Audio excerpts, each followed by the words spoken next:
வணக்கம்மா, எல்லாரும் நல்லா இருக்கீங்களா? வெல்கம் டு தமிழ்மா சமையல். இன்னைக்கு நம்ம பார்க்க போகிறது ஒரு ஆரோக்கியமான ஒரு வித்தியாசமான ரெசிபி தான். இந்த ரெசிபிக்கு நம்ம ஸ்டவ் எதுவும் பற்ற வைக்க வேண்டிய அவசியமே கிடையாது. ரொம்ப ஈஸியாக பண்ணிடலாம். இதுக்கு தேவையான பொருட்கள்லாம் பார்க்கலாம். இது பார்த்தீங்கன்னா சியா விதைகள். இந்த மாதிரி ஒயிட் அண்ட் பிளாக் கலர் கலந்தா மாதிரி இருக்கும். குட்டி குட்டியாக கடுகு மாதிரி இருக்கும். இந்த சியா விதைகளை நீங்கள் தண்ணியில் ஊற வச்சு தான் சாப்பிடணும். அப்படியே எடுத்துக்கக்கூடாது, ஜீரண கோளாறுகள் வரும். அதனால் இதை நல்லா அரை மணி நேரத்துக்கு தண்ணியில் ஊற வச்ச பிறகு நீங்கள் சாப்பிட்றதுக்கு யூஸ் பண்ணலாம். இப்போ இந்த மாதிரி ஒரு ஸ்பூனில் நான் 2 ஸ்பூன் அளவுக்கு சியா விதைகளை எடுத்துக்கிறேன். இதை மூழ்கிற அளவுக்கு தண்ணியை விட்டுக்கிறேன். லைட்டாக ஸ்பூனை விட்டு கிளறி விட்டுக்கோங்க. அப்போ தான் மேலே இருக்க சீட்ஸ் எல்லாம் உள்ளே போய் நல்லா சோக் ஆகும். இதை அப்படியே ஊற விட்டுடலாம். நம்ம இப்போ ரெசிபிக்குள்ளே போகலாம். இப்போ நம்மளுக்கு ரெசிபிக்கு தேவையான முதல் மெயின் இன்க்ரீடியன்ட் பார்த்திங்கன்னா தயிர் தான். தயிர் நம்ம கெட்டியான தயிர் தான் யூஸ் பண்ணணும் இதுக்கு. அதுக்கப்புறமா ஃப்ரெஷ்ஷாக தயாரித்த தயிர் தான் இதுக்கு ரொம்ப நல்லாயிருக்கும். புளிச்ச தயிர் யூஸ் பண்ணாதீங்க, நல்லா இருக்காது. கெட்டியான தயிர். அது மட்டும் இல்லாமல் அந்த தண்ணியெல்லாம் வீட்டில் பண்ண தயிராக இருந்தால் தண்ணியெல்லாம் வடிகட்டிட்டு அந்த கெட்டியான பாட்டை மட்டும் எடுத்து யூஸ் பண்ணிக்கோங்க. இப்போ ஒரு 3 டேபிள் ஸ்பூன் அளவுக்கு நான் தயிர் எடுத்துக்கிறேன். அடுத்தது ஒரு ஆப்பிள் தோல் சீவி கட் பண்ணி வச்சுருக்கேன், அதை ஆட் பண்ணிக்கிறேன். அடுத்தது நம்ம ஊற வச்சுருந்தோம் பார்த்திங்களா, அரை மணி நேரம் ஊற வச்சு எடுத்த சியா விதைகள், இது அதையும் ஆட் பண்ணிக்கிறேன். சியா விதைகளில் பார்த்திங்கன்னா ஒமேகா 3 ஃபேட்டி ஆசிட்ஸ் சத்து இருக்குது. அது நம்மளுக்கு இதயத்துக்கும் நல்ல கொலஸ்ட்ராலை அதிகரிக்கிறதுக்கும் உதவும்.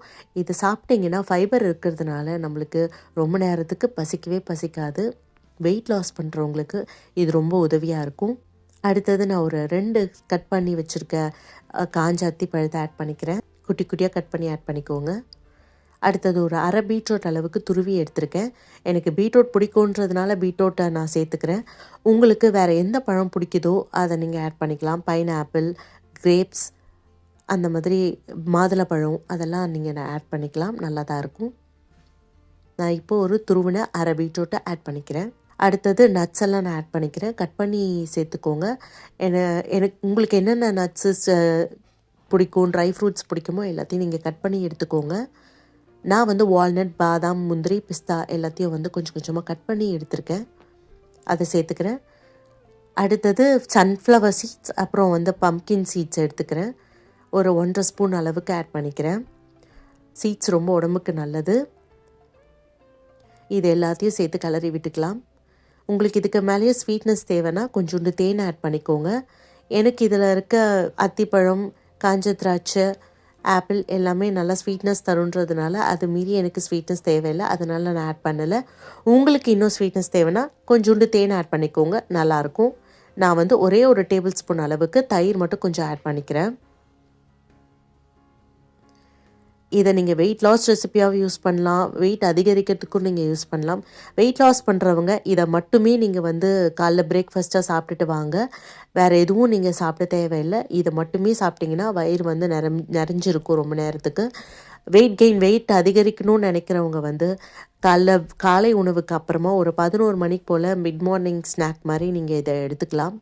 இது உங்களுக்கு வெயிட் கெயினுக்கு அப்போ யூஸ்ஃபுல்லாக இருக்கும். இதை குழந்தைங்க சாயந்தரம் ஸ்கூல்லேருந்து வந்த பிறகு ஒரு 3 மணி 4 மணி போல் நீங்கள் இதை கொடுத்தீங்கன்னா அவங்களுக்கு நல்லா ஒரு சாட்டிஸ்ஃபைங் ஒரு ஸ்நாக்காக இருக்கும்.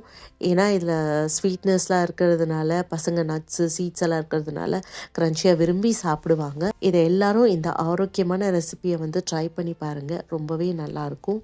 இந்த மாதிரி உணவை ஸ்நாக்காவோ இல்லை நீங்கள் பிரேக்ஃபாஸ்ட்டாவோ எடுத்துகிட்டு வந்தீங்கன்னா உங்களுக்கு நிறைய பெனிஃபிட்ஸ் இருக்குது. இதை எல்லோரும் ட்ரை பண்ணி பார்த்துட்டு எப்படி இருக்குன்னு சொல்லுங்கள். இந்த வீடியோ பிடிச்சிருந்தா நம்ம சேனலுக்கு சப்ஸ்கிரைப் பண்ணி சப்போர்ட் பண்ணுங்கம்மா. சப்ஸ்கிரைப் பண்ணி உங்கள் ஃப்ரெண்ட்ஸுக்கெல்லாம் ஷேர் பண்ணுங்கள். நன்றி, வணக்கம்.